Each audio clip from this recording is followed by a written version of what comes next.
What if I told you that the silence you're dreading right now could be the very thing that changes everything? That the moment you stop chasing, stop explaining, and stop filling the space they left behind is the moment they finally feel your absence in a way they can't ignore. Most people think going no contact is about punishing someone or playing games, but the truth is far more powerful and far more surprising.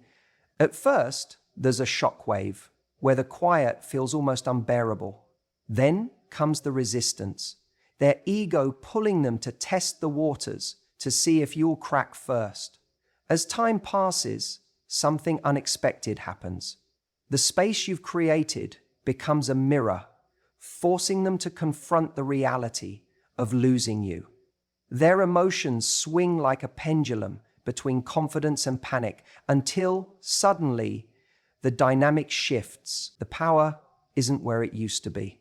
But here's the part no one tells you. The greatest transformation isn't in them, it's in you. By the time clarity arrives, you've not only reclaimed your strength, but you've become magnetic without even trying. This isn't just no contact, it's a reset, and it changes everything. When you first go no contact, it feels almost unnatural. The silence, at first, is deafening. You catch yourself reaching for your phone, rehearsing messages you'll never send, scrolling through old conversations as if they're going to suddenly offer you clarity. It's strange how something so simple, doing nothing, can feel like the hardest thing in the world.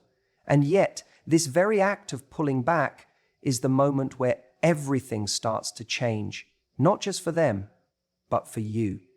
See, most people misunderstand silence. They think silence is passive, weak, or even petty. They tell themselves, if I don't reach out, they'll forget about me. They'll think I don't care. But the truth is, silence is one of the loudest messages you can ever send. When someone has grown accustomed to having access to you, your words, your affection, your energy, the moment you take it away creates a shockwave. It disrupts the comfort they've built around the idea that you'll always be there, waiting, ready to answer whenever they decide they're ready. In that first stage of no contact, the temptation to break the silence is overwhelming. It's in these moments your mind plays tricks on you. What if they think I've moved on? What if they find someone else? What if I'm too late? Those questions come flooding in, not because you're weak, but because you're human. Your brain is wired to crave connection, to seek resolution, to avoid uncertainty. But here's the thing, if you give in and reach out, all you're doing is resetting the dynamic back to the one where they had no reason to value your presence. You rob them of the very discomfort that could have woken them up to what they stand to lose. The silence isn't just for them. It's for you too. It forces you to sit with yourself, to feel the raw edges of your emotions without trying to soothe them by seeking validation from someone else.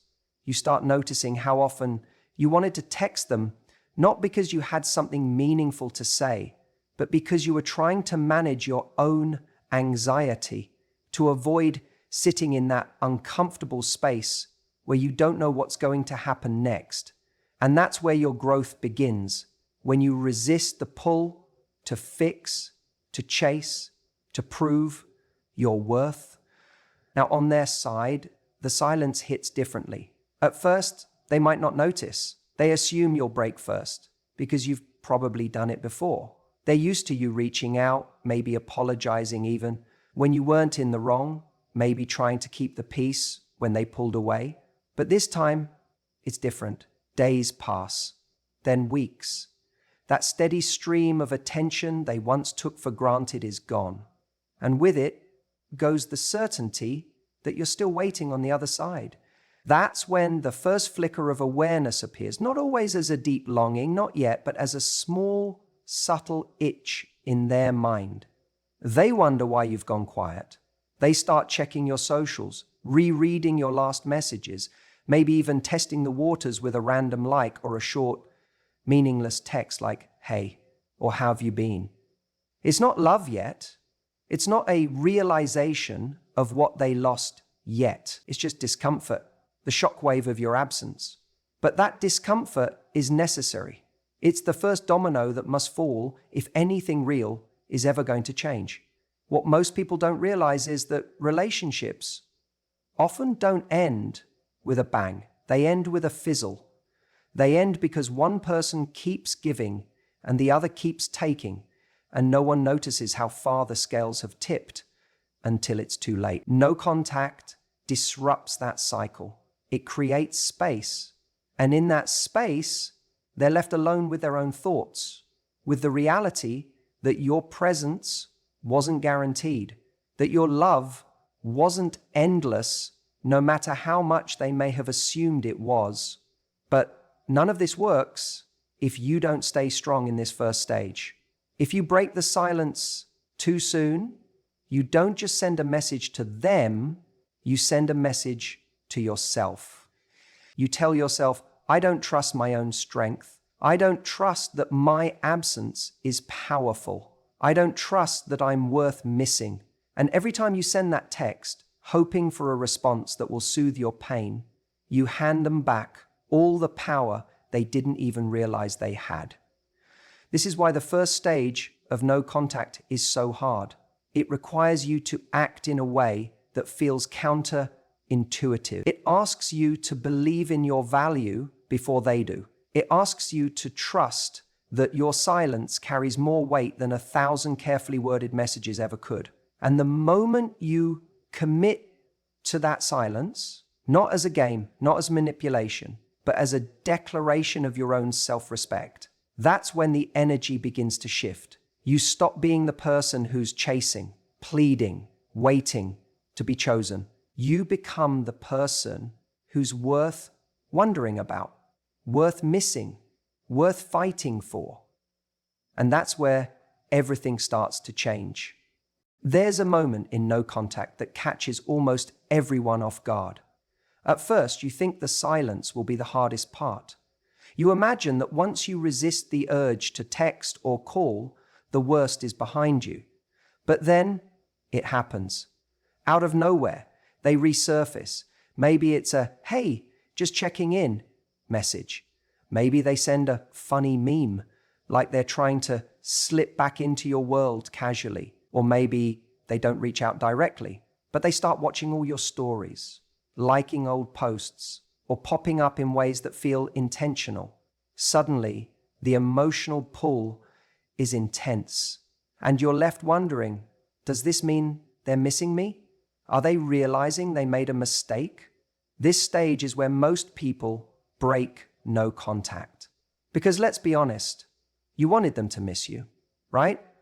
You wanted them to notice the void you've created. So when you see that little breadcrumb, a text, a like, some subtle attempt at engagement, it feels like proof that the silence is working. It's intoxicating. You want to reply. You want to believe that this is the moment everything shifts back in your favor. But here's what no one tells you. This stage isn't about love. It's about resistance. When someone has been used to your attention, when they've grown comfortable knowing you're always there, they feel a sense of control.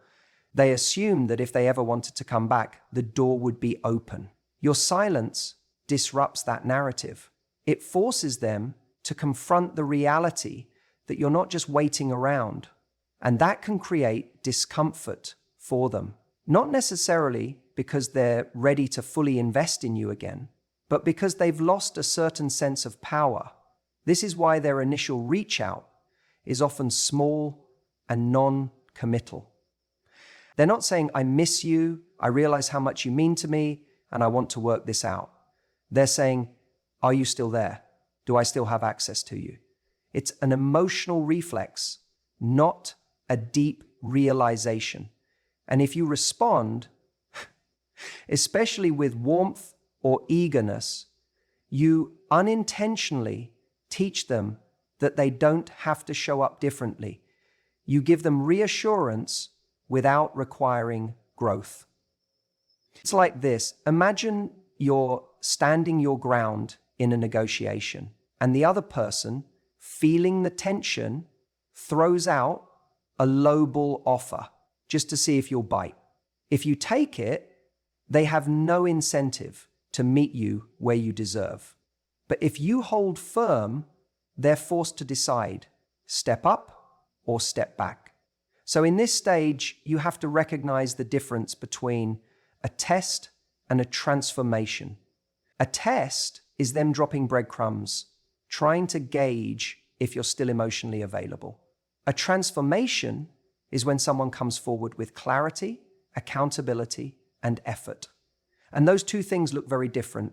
Holding your ground isn't about being cold or punishing them. It's about protecting your self-worth and setting the tone for how you want to be treated. If you respond to crumbs, you teach them they don't need to give you the whole cake. But if you stay strong, you create space for them to feel the true weight of your absence and to decide if they're ready to meet you with the kind of love and respect you deserve. I know it's hard. You'll want to rationalize why you should respond. You'll say maybe this is their way of testing the waters because they're scared I'll reject them. You'll tell yourself, if I don't reply, I might push them away forever. But let me ask you this. If someone truly valued you, would they risk losing you by sending half-hearted signals? Or would they step up and make it undeniably clear that they want to be in your life? There's power in staying still during this stage. Power in not jumping at every notification. Power in letting them wonder why their old tactics don't work anymore. That discomfort they feel, that's the beginning of them realizing you're not the same person they left behind. You've grown stronger, calmer, and more intentional with your energy. And if they're serious about you, if they're capable of showing up in a way that matches your worth, they will. If they're not, their breadcrumbs will stop when they realize they no longer lead them to the same place. Either way, you win, because no contact isn't just about getting them back, it's about getting yourself back. So when they reach out in this stage and your fingers hover over your phone, take a breath. Remember that strength isn't found in reacting, it's found in restraint. You don't need to prove anything. You don't need to chase. The person who truly wants you will find a way to meet you at your level. And until then, you owe it to yourself to hold the line. When you pull back and go no contact, it creates a space most people aren't used to. And it's in that space where something very powerful happens. You see, when you're constantly in someone's orbit, replying to their messages, liking their photos, reaching out when you feel that urge, they never have the chance to actually feel your absence. They never truly sit with what life feels like without you, because you're always there, even if just a little. But when you stop texting, stop showing up, stop giving them even a fragment of your attention, the dynamic shifts. At first, they might not notice. Maybe they're distracted, maybe they assume it's temporary, maybe they think you'll fold like you have before. But then a curious thing starts to happen. The quiet grows louder. They scroll through their phone late at night, instinctively searching for your name. And for the first time, you're not there. That little hit of validation they used to get when you reached out, it's gone, and they don't know how to fill the gap. This is what I call the mirror effect. The space you create isn't just silence, it's a mirror. And that mirror reflects back their own behavior, their choices, and the reality of what they stand to lose. Without you cushioning the discomfort, they're left alone to face the consequences. And trust me, this isn't easy for them. People hate being forced to sit in their own emptiness. It's uncomfortable. It's unsettling. And that discomfort is often the first time they really begin to understand what you brought into their life. At first, their ego will fight it. They'll distract themselves. They'll convince themselves they're fine, that they're better off. They might even try to fill the void with someone else, thinking they can replace what they had. But here's the truth. Even if they distract themselves for a while, the mirror doesn't go away. When they're alone, when the music stops, when the conversation dies down, they're still left with themselves. And in that stillness, they'll start to remember. They'll remember how it felt to have someone who cared, someone who showed up, someone who added lightness and excitement and warmth to their world. They'll remember the conversations, the laughs, the way you made them feel seen in a way few people ever have. And they'll start to wonder why they let that slip away. This isn't about punishing them. It's not about revenge. It's not even about making them miss you, though that's often a byproduct. It's about giving them the gift of perspective. When you're constantly present, they don't get to see what life looks like without you. But when you step back, when you create that void, they're forced to face it. And that's when they finally have the chance to realize that what they lost wasn't ordinary. The most dangerous thing for a connection is taking it for granted. And people take for granted what they think will always be there. Your no contact removes that illusion. It says, I'm not here by default. I'm not here to feed your ego or to make you feel okay about letting me slip through your fingers. I'm here because I choose to be. And if you can't meet me with the same effort and respect, I'll choose to step away. And it's in that stepping away where you reclaim your power. It's where you move from being the one trying to prove your worth to being the one who quietly knows it. Ironically, it's also where they begin to feel the gravity of your absence. There's something very human about only realizing the value of something when it's gone. And while you can't control whether they reach that realization or not, you can control the message you send by your actions. And the message of no contact is clear. If you want access to me, it has to be earned. It has to come from a place of genuine intention, not convenience. And they might not get there right away. Some people take longer to see the truth because they're too busy fighting their own ego. But the ones who are capable of real connection will start to feel the mirror's weight. And in that space, they'll either grow enough to step forward with authenticity, or you'll see clearly that they were never capable of giving you what you deserved in the first place. This stage isn't just transformative for them, it's transformative for you. It's where you begin to see that you don't need to beg for someone's effort. You don't need to chase to prove your value. You already have value, and anyone who doesn't recognize it isn't your loss. They're losing you. So hold your ground. Let the silence do the heavy lifting, because sometimes the most powerful thing you can say is nothing at all. There's this stage that nobody warns you about, and yet it's one of the most crucial phases of going no contact. It's the stage where emotions inside them swing like a pendulum, back and forth, unpredictable and powerful. One moment, they feel sure of their decision. They tell themselves they've moved on. They feel a rush of freedom. They distract themselves with new conversations, maybe even new people. They convince themselves that they're doing the right thing by staying away from you.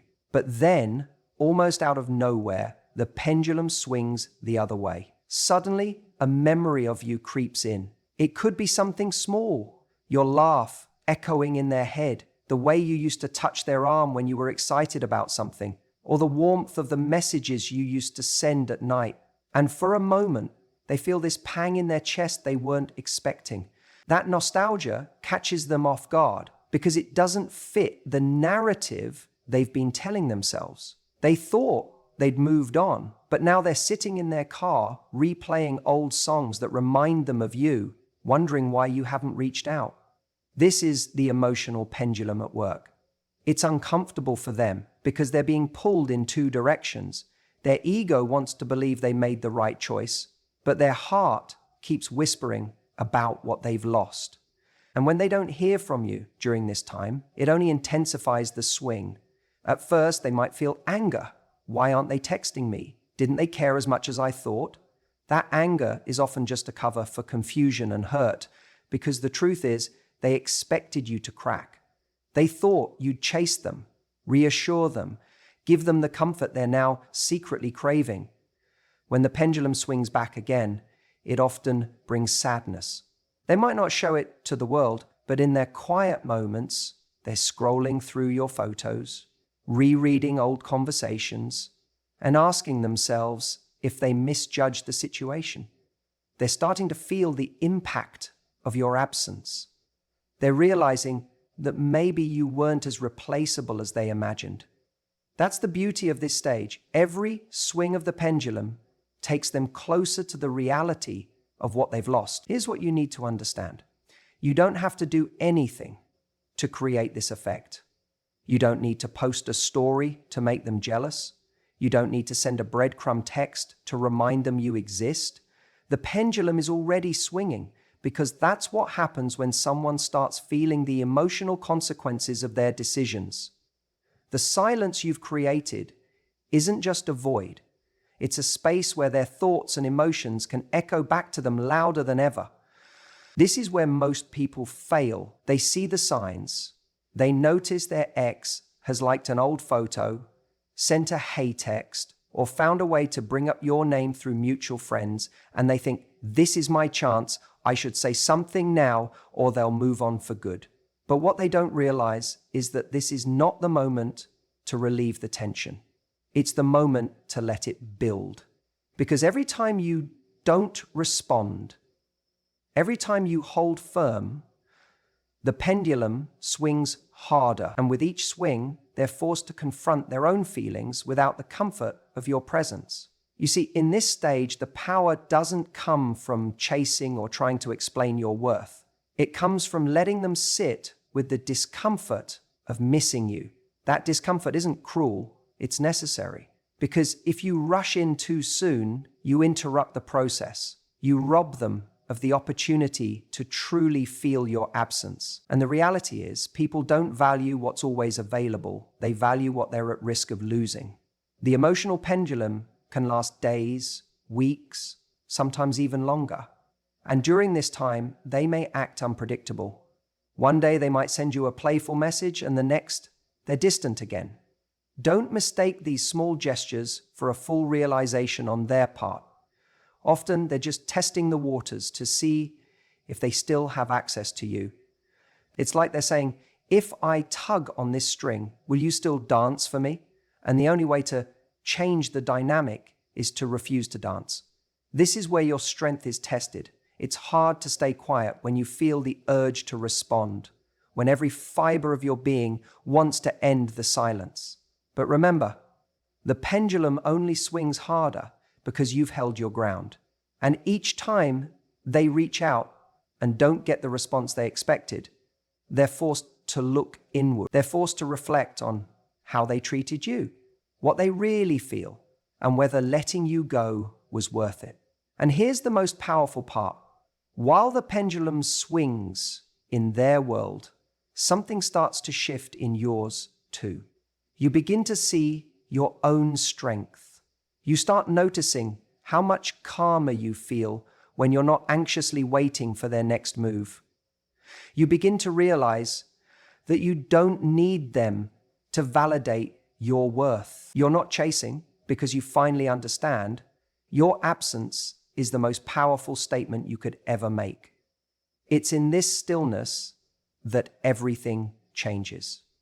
There's a moment during no contact when something subtle but powerful begins to shift. At first, it's imperceptible, like the way the tide slowly turns in the ocean. But then it grows undeniable. You see, in the beginning, they felt in control. They thought they held all the cards because they had your attention, your availability, your energy. They assumed you would still be there if they ever decided to wander back. But then, for the first time, they feel the void you've left behind. The dynamic changes. Not because you argued with them, not because you convinced them of your value, but because you didn't. Your silence becomes louder than any words you could have spoken. And this isn't about playing games. It's about reclaiming the space that allows both of you to feel the truth of what's been lost. For them, it starts as a subtle discomfort. Maybe they check their phone, expecting a message from you. Maybe they scroll through their socials, half hoping to see you post something that signals you're still emotionally tethered to them. But there's nothing, no breadcrumbs, no need to rest no sign that you're sitting there waiting. This stage often flips the script entirely.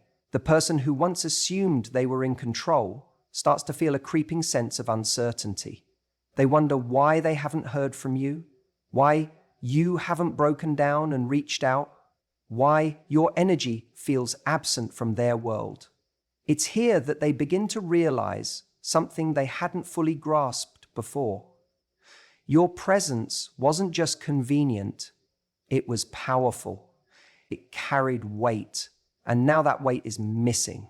When you hold your ground during no contact, you create a power shift, not because you're trying to manipulate them, but because you're showing them through action, not words, that your self-respect isn't negotiable. You're communicating that you are not someone who lingers in limbo, hoping for scraps of attention. And ironically, it's this very strength, this refusal to chase, that makes you magnetic, because now they're no longer certain of where they stand with you. They no longer know if you'd even answer if they reached out. And that uncertainty is far more compelling than the certainty they had before. At this stage, you might even feel their energy pulling back toward you. Sometimes it comes as a sudden text out of nowhere. Hey, how have you been? Or maybe something more subtle, like them watching your stories or liking an old photo. It's easy to mistake these little pings for genuine effort. But you have to be careful here. Not every flicker of attention means they're ready to meet you where you deserve to be met. Some of these are just attempts to reassure themselves that you're still within reach, that they haven't lost you completely. The real power lies in your response, or rather, your lack of one. Because when you don't jump at the first sign of contact, you create contrast. You remind them, consciously or unconsciously, that you are no longer the same person they left behind. The dynamic has shifted because you've shifted.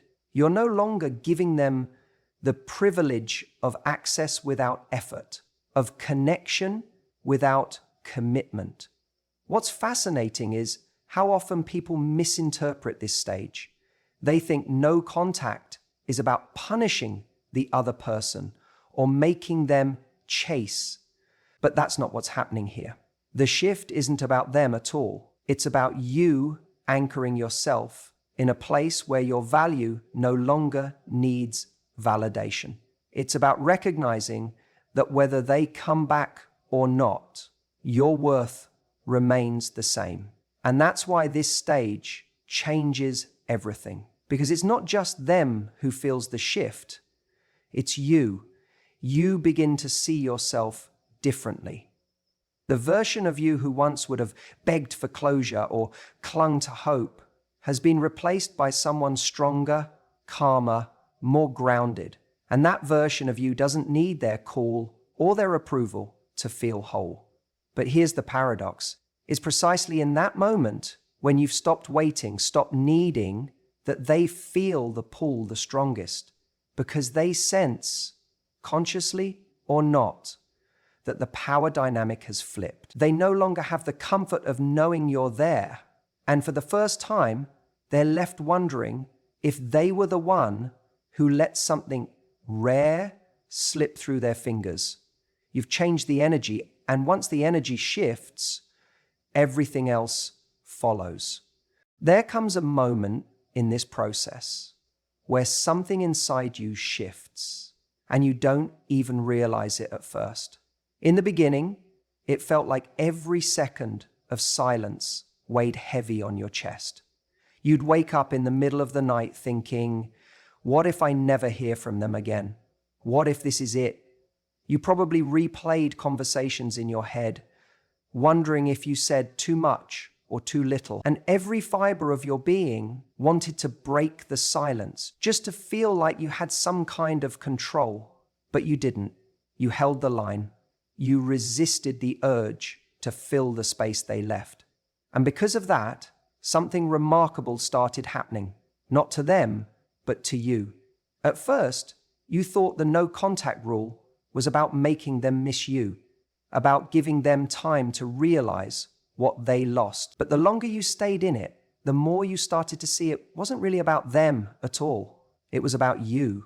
You began to notice how much of yourself you had given away in that relationship, how often you overlooked your own needs just to keep the peace, how many times you ignored the red flags because you were so afraid of losing them. That fear used to drive every decision you made, but now something is different. One morning, you wake up and realize they haven't crossed your mind in hours. You didn't check your phone to see if they'd texted. You didn't stalk their social media to find clues about what they're doing. It's like your brain finally took its foot off the gas. And in that quiet, you find something that's been missing for a long time: yourself. You're no longer obsessed with proving your worth to someone else. You're no longer waiting for their call to remind you that you're lovable. It's ironic, isn't it? The moment you stop needing their validation is the very moment the power dynamic shifts. Suddenly, you're not the one sitting in uncertainty, they are. They can feel the difference in your energy, even if you've said nothing. The person they assumed would always be there no longer is, and that scares them. So, this goes from no love, no matter, to no love, no safety, and that scares them. But here's the part people don't talk about enough. By the time they realize what they lost, you might not even want it anymore.